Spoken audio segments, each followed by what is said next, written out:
ये कैसा देश बनाना चाहते हैं मोंटेक सिंह आलूवालिया? आपको सुबह निवृत्त होने के लिए भी 35 लाख रुपए का टॉयलेट चाहिए। इस देश की आधी आबादी के पास टॉयलेट नहीं।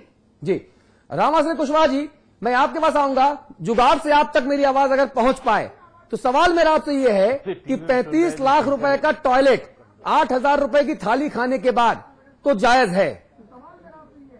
बोलिए। 35 लाख रुपए का टॉयलेट 8,000 रुपए की थाली खाने के बाद तो जायज है? देखिए, न टॉयलेट जायज है न थाली जायज है, न टॉयलेट जायज है न थाली जायज है। फिर मैं वही बात कह रहा हूं, भारतवर्ष के लिए ये शर्मनाक है। इनमें कंट्रोल होना चाहिए, परहेज होना चाहिए।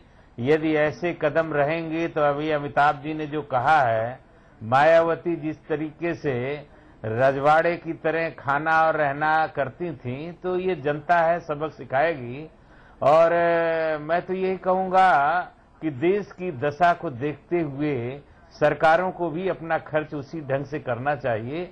नहीं तो कहावत ये हो जाएगी कि आप रहें मस्ती में और भाड़ में आग लगे बस्ती में। आ रही। जी अखिलेश जी बताइए। इसमें रुकावट होनी चाहिए। जी अखिलेश जी। हेलो, बोलिए बोलिए अखिलेश जी। हाँ देखिए, अभी हम सुन रहे थे, फोन तो कटा था लेकिन टीवी के माध्यम से सुन रहे थे, मायावती जी से तुलना की गई थी। देखिए, जो केंद्र की अभी सरकार है उसकी मायावती जी से तुलना करना उचित नहीं होगा, क्योंकि उस तरह से प्रधानमंत्री का ना आचरण है, न यूपीए सरकार का कोई आचरण है। वो एक विलक्षण प्रतिभा की मुख्यमंत्री जी थी, पब्लिक 500 गज दूर रहती थी।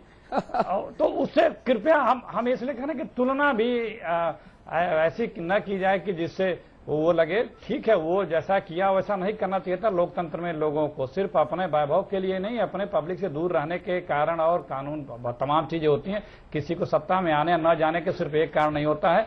और जिस तरह से मायावती जी का स्वभाव है, उसी तरह से मैं आपको एक विलक्षण उदाहरण और दूं कि जयललिता जी का भी तो स्वभाव है, लेकिन वो आ गए सरकार में जी। वो उसका तुलना केंद्र की सरकार से न करें, क्योंकि हमारी सरकार संवेदनशील है, अच्छा, लोगों के प्रति जवाबदेह है और उस तरह से चीजें नहीं करती हैं जिस तरह से मायावती जी करती आपकी संवेदनशीलता। ये जरूर है कि किसी भी सार्वजनिक जीवन में रहने वाले व्यक्ति को ऐसा व्यवहार करना चाहिए, ऐसे मितव्यता बरतनी चाहिए कि अगला जो देख रहा है वो ये महसूस करे कि आप उसके छाती पे मूंग नहीं डाल रहे हैं। बहुत अच्छी बात कह रहे हैं। आरोप लगा, अब हमारी आपकी फ्रीक्वेंसी मिल रही लगता है। नहीं, लेकिन किसी आरोप लगाने से पहले हर चीज का एक आधार बनाना चाहिए। ठीक बात है। मैं आपको उदाहरण दे रहा हूं। हमारे साथ 3 दर्शक हैं। अखिलेश जी माफी के साथ 3 दर्शक हमारे साथ हैं जिनका पैसा लग रहा है, फोन लाइन पे जिनका पैसा लग रहा है। 3 दर्शक हैं। सहारनपुर से निशांत हैं, मैनपुरी से अवनीश हैं और काशीपुर से मनोज हैं। पहले मैं मनोज जी के पास चलूंगा, काशीपुर में। मनोज जी संक्षेप में कहिए। हाँ, मैं ये पूछना चाहता हूँ, ये 8,000 तो थाली में फूकते हैं और इन्हें एक सिलेंडर की सब्सिडी बहुत नजर आती है, जिससे पूरे महीने का घर का खर्च चलता है। हाँ जी, ठीक है, आपकी बात समझ में आ गई। अवनीश जी मैनपुरी से आप अपनी बात कहिए प्लीज। मैं आप लोगों से ये कहना चाहता हूँ, हाँ जी, मैं आप लोगों से ये कहना चाहता हूँ, जिन नेताओं को हम लोगों ने जिता के भेजा है, अब वो इतनी शर्मनाक बात होने के बावजूद भी इसको नहीं अपना रहे हैं कि हमने गलती की है, उसको तो नहीं समझ रहे हैं, उसमें सफाई पेश कर रहे हैं। ठीक है, सहारनपुर से निशांत जी अपनी बात कहिए, उसके बाद अखिलेश जी के पास आएंगे। जी निशांत, आप टीवी की आवाज मत सुनिए, फोन पे मुझसे बात कीजिए प्लीज। हेलो जी, अपनी बात कहिए। बोलिए। हाँ जी सर, हेलो बोलिए। मैं बोलूं अपनी बात जी? अखिलेश जी बोलिए प्लीज। देखिए, आपके सारे गवाहों के बयान हमने सुने और हमारे गवाह नहीं है ये आपके मतदाता, ये आपके वोटर हैं।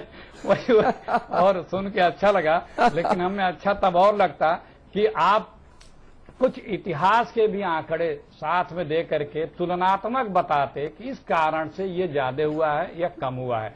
क्योंकि जो चीजें आज आपके सामने, जनता के सामने है, ये हथियार भी कांग्रेस पार्टी ने दिया है आरटीआई का, कि आप कोई भी चीज आज पता ले रहे हैं, हर कोई हम तारीफ कर रहे हैं आपकी। नागरिक को नहीं, लेकिन इसीलिए कि इसके ये जानने के बाद भी अगर ये सब चीजें हो रही हैं तो इसका मतलब कहीं न कहीं ये चीजें बहुत मजबूती से जेन्युइन ग्राउंड पे हो रही होंगी।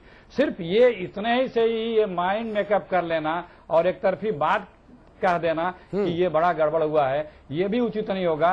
पूरा कुछ आंकड़े आप रखते ना कि हाँ 3 साल का खर्चा ये है, इसके पहले की पार्टी का खर्चा ये है, या अच्छा चलिए बताइए, मैं आपको आगे बताता हूं। चलिए एक सेकंड अखिलेश जी, मैं ऐसी किसी बहस में नहीं खड़ा पार्टिसिपेट करता हूं, 25 बरस में कभी नहीं किया जिसमें मेरी और आम जनता की राय में मतभेद हो जाए। चाहे मसला मुलायम सिंह का हो, मायावती का हो, मनमोहन सिंह का हो, लालू यादव का हो, नीतीश का हो, जयललिता का हो, करुणानिधि का हो, ठीक, मेरी राय जनता की राय से 100% मैच करती है। संवेदनशील जर्नलिस्ट की यही खूबी होती है, 100% मैच करती है। पब्लिक की बात करने के लिए तो आप डायस पर बैठे हैं ना। आप सब लोगों को ये विषय असहज लगा होगा, स्वाभाविक है, लेकिन जनता की आवाज में समझ रहा था। देखिए जनता ने क्या बोला, वही बातें बोली शब्दों के हेर फेर से जो हम लोग कह रहे थे। यह है देश की जनता जो हमारी मालिक है, सरकार की मालिक है, सरकार जिसके बिहाफ पर काम करती है। सरकार क्या है? कुछ नहीं ना, सरकार जनता के द्वारा दिए हुए विश्वास को ही लेके आगे बढ़ती है। Be the people of India, संविधान में हमने कहा हम भारत के लोग आपके सामने बोल रहे हैं टेलीविजन पर, सुनिए गौर से।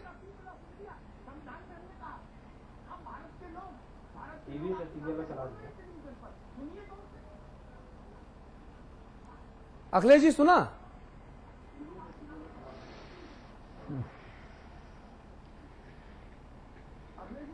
नहीं, फिर से बोले, सुना दे, टीवी अब तेज की आप बोले फिर से। भारत के लोगों की भाषा सुनी आपने, भारत के लोगों का दर्द सुना आपने, we the people of the India. मेरी भाषा पर मत जाइए, अतुल की भाषा पे मत जाइए। भारत क्या भाषा बोल रहा है वो सुनिए, वो देखिए। हमारे आपके तर्क से क्या होगा, जस्टिफिकेशन से क्या होगा? मुझे पंडित जी की एक बात याद आती है, नेहरू जी की। वो कहा करते थे कि सरकारी दस्तावेजों से सरकार का इकबाल नहीं बनता। देखिए किसी को भी जब सारे हालातों से अतर हट करके इस तरह की जानकारी होगी तो हम भी यही कहेंगे कि गलत हुआ है। लेकिन ये क्यों हुआ उसमें जाना पड़ेगा ना। ये क्यों हुआ, इसका आधार क्या है, इसका आधार क्या है? मित्र अखिलेश जी बहुत अदब से बाद हम डिसाइड करेंगे। आप जानते तो हैं लेकिन मानते नहीं। तो अखिलेश जी और राम आश्रय जी दोनों से एक बहुत देसी सवाल पूछूंगा। अखिलेश जी और राम आश्रय जी दोनों से एक देसी सवाल पूछूंगा, दोनों उत्तर दे की कृपा करें, दोनों हमारे मित्र हैं। अगर काजू और बादाम की जगह मूंगफली और चना रख लेते तो सुबह पेट में भी आराम होता और देश का भी भला होता। इसमें कौन सा देश हित था, ये मुझे एक लाइन में समझा दें। काजू और बादाम की जगह मूंगफली और चना क्यों नहीं भारत के प्रधानमंत्री के घर खाया जा सकता है? देखिए, ये हर दल के अलग अलग भोजन होते हैं। ये जो आपने चने और ये रखा, ये समाजवादी का भोजन है। वो जो 8 आने में हम लोग भोजन कर लेते हैं, और ये जो 8000 की थाली ये कांग्रेस का भोजन है। तो हम यही कहेंगे, मामला ये नहीं है, मामला सिर्फ इतना है कि यदि इतना महंगा थाली पड़ता है तो ऐसा भोजन कतई नहीं करना चाहिए। और इटली समेत पूरे विदेश में इस तरह के भोजन के खाने की रवायत है। मैं बोलूं, आपने हमसे सवाल किया था, बोलूं मैं? जी हाँ, आप भी बोलिए। ये देखिए, जब हम आपके स्टूडियो में जाते हैं तो आप बहुत बड़ी बड़ी चीजें ला के कहते हैं कि भैया ये खा लीजिए, लेकिन हम कहते हैं हम सिर्फ चाय पियेंगे। तो ये मतलब नहीं है आप हमने कभी नहीं खिलाया। आप लखनऊ में बैठे हुए हैं, आपको ये बड़ी चीजें नहीं खाने को मिली होंगी। एक व्यक्ति, और जिसने खिलाया उसको मैं नौकरी से भी निकाल देता हूँ। आप बताइए, जा करके ये कहना किसने आपको बड़ी चीजें खिलाई लखनऊ में, मुझे बताइए ना। ये भी उचित नहीं है। अखिलेश भाई, कोई ऐसी अखिलेश भाई अगर पड़ोसी गई हो, अखिलेश जी ईमानदारी से, मेरे सवाल का उत्तर नहीं आया, मेरे सवाल का उत्तर नहीं आया, बड़ा लागत लगा, मेरे प्रश्न का उत्तर नहीं आया। मेरा प्रश्न है, क्या भारत के प्रधानमंत्री को चना और मूंगफली ऑफर करने में शर्म लगती है? मेरा सवाल यह है, क्या भारत का प्रधानमंत्री अपने दस्तरखान पर, अपने खाने की टेबल पर चना और मूंगफली रखने में शर्माता है? मैं सिर्फ ये उत्तर जानना चाह रहा हूं। वो है, कुर्सी है, प्लेटें हैं। मेरा प्रश्न ही नहीं है ये। तंबू डबल लगवाइए। मेरा प्रश्न मित्र दूसरा है अखिलेश भाई, मैं कह रहा हूं काजू बादाम की जगह मूंगफली और चना रखने में क्या संकोच है हिंदुस्तान के प्रधानमंत्री को? क्या संकोच है?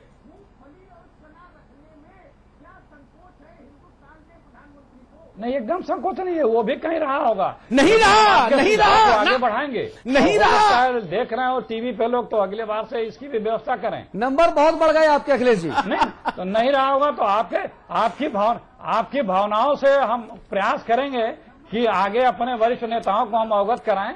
आपकी भावनाओं का हम आदर करते हैं, प्रयास करेंगे कि आपकी भावनाओं का अगले बार वो लोग ख्याल रखें। और एक चीज आपसे और पूछना चाहता हूं, लखनऊ ऑफिस में जहां बैठे हैं हमारे समाचार प्लस के, वहां पर ऐसी कौन सी महंगी और भारी भरकम चीज आपको किसने खिला दी? कृपया नाम बता दीजिए। बोलिए। हाँ बोलो भैया, नोट करिए।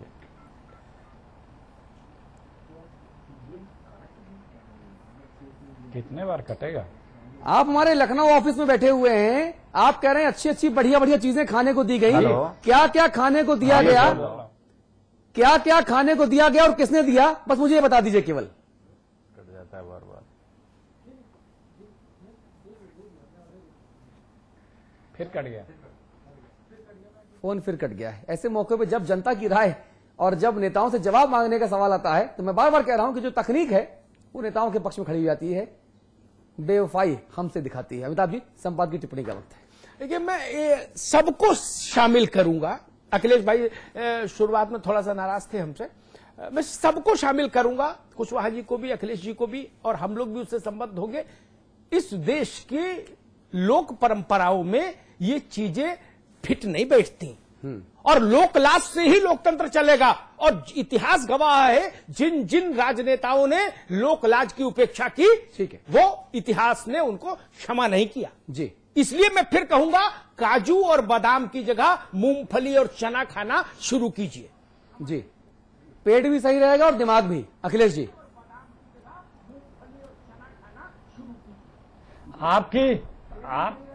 आपकी चिंता ये दर्शाती है कि आप इस सरकार से कितना स्नेह करते हैं। आपकी भावनाओं का पूरा ख्याल रखें। अरे हम तो आपसे भी बहुत स्नेह करते हैं मान्य भाई, लेकिन बड़े भाई आप हमारे। आपको देखना चाहिए कि सारी बातें इतनी डिटेल से जाएं कि किसी को ये शंका न हो कि अनायास 8,000 की थाली बता दी जाए। उसमें सारे आप बताए ना, इसमें ये सारे जोड़ करके ये 8,000 बताया है, पैकेज में बताया है। फूल कितने के, मंडप कितने का, हंडा रोशनी कितने की, पान गिलौरी कितने की, सब बताया। लौंग इलायची कितने की, सब बताया महाराज। हम लोग तो बिटियों के ब्याह कर चुके, जानते हैं कितने में तंबू लगता, कितने में टेंट, कितने में बिजली, तो थाली अगर सब लिखाया होगा तो तब जोड़ के बताया। ज्यादा का नहीं होगा, तथ्यों के साथ छेड़छाड़ नहीं की हमने। नहीं होगा 2,000, 2,500, 3,000 के प्लेट से ज्यादा का नहीं होगा। तो 3,000 की प्लेट सस्ती है क्या अखिलेश जी? और अपने घर में आप 3,000 की थाली खाते हैं। अभी यही नहीं पता कि कितने का तंबू था, कितने की कुर्सी थी, कितने हमने बताया था, कितने खाना क्या क्या था। सामने टीवी पे, अगर उसमें कुछ टीवी पे देखिए आप हर चीज आ रही है। ये देखिए 26,444 रुपए के फूल मंगाए गए। कैमरा देख रहा था, वो सरकारी जश्न पर कुल खर्चा हुआ करीब 29 लाख रुपए का। और आंकड़े दिखाता हूं मैं आपको, अखिलेश जी सुन भी लीजिए, देख भी लीजिए। डिनर पार्टी के लिए 603 मेहमानों को निमंत्रण दिया गया था। 375 मेहमान जो है वो इस डिनर पार्टी में पहुंचे थे। और अगर 375 मेहमानों से करीब 29 लाख रुपए का भाग दिया जाता है तो यह फिगर निकल कर आता है, एक मेहमान पर कुल खर्च हुआ 7,721 रुपया। मंडप भी है, थाली भी है, शामियाना भी है, तंबू भी है, बंबू भी है, सब है। अखिलेश जी, हाँ, ये कुल खर्च बोलिए। देखिए ये आपने अभी सही शब्द यूज किया। हाँ। एक मेहमान पे कुल खर्च, खाली सुन लीजिए आप। अभी एक मिनट, आपने अभी सही शब्द यूज किया। हाँ। एक मिनट सुन प्लीज। जी। अब आपने सही शब्द यूज किया, कुल खर्च। अगर आप इसमें जो अधिकारी लगे थे उनका खर्चा जोड़ लें, जो गेस्ट आए थे उनके डीजल का खर्चा जोड़ लें, पेट्रोल का खर्चा जोड़ लें, उनके स्टाफ का खर्चा जोड़ लें, तो और बढ़ जाएगा ना। तो देखो अखिलेश जी, जिस प्रदेश से आप, उसी से हम, उसी से रामाश्री जी, उसी से अतुल। लड़की की शादी भी करते हैं तो भी कैटरर से सारा खर्चा जो हम होता है उसमें जोड़ के निकाल लेते, पर हेड कितना पड़ा, यही ना चलन है। किसी होटल में जाइए, पर हेड में सब शामिल हो जाता है। इसलिए हमने पर हेड बोल के कोई गुस्ताखी नहीं की, अलग अलग भी बताया था हमने। हमने अपनी स्क्रीन पर अलग अलग भी दिखाया, कितने का फूल, कितने का पान, कितने का मंडप। चलिए अब हम वक्त की फिजूल खर्ची नहीं करेंगे, वक्त खत्म हो चुका है, बुलेटिन का वक्त शुरू हो चुका, दूसरे बुलेटिन का वक्त शुरू हो चुका है। हम दूसरे बुलेटिन में अपने दूसरे सहयोगी एंकरों के हक पर डाका नहीं डालेंगे, जैसे हमारे नेता दिल्ली दरबार में या अलग अलग दरबारों पर जनता के हक पर डाका डालने का कुचक्र कर रहे हैं। हम वो पाप नहीं करेंगे।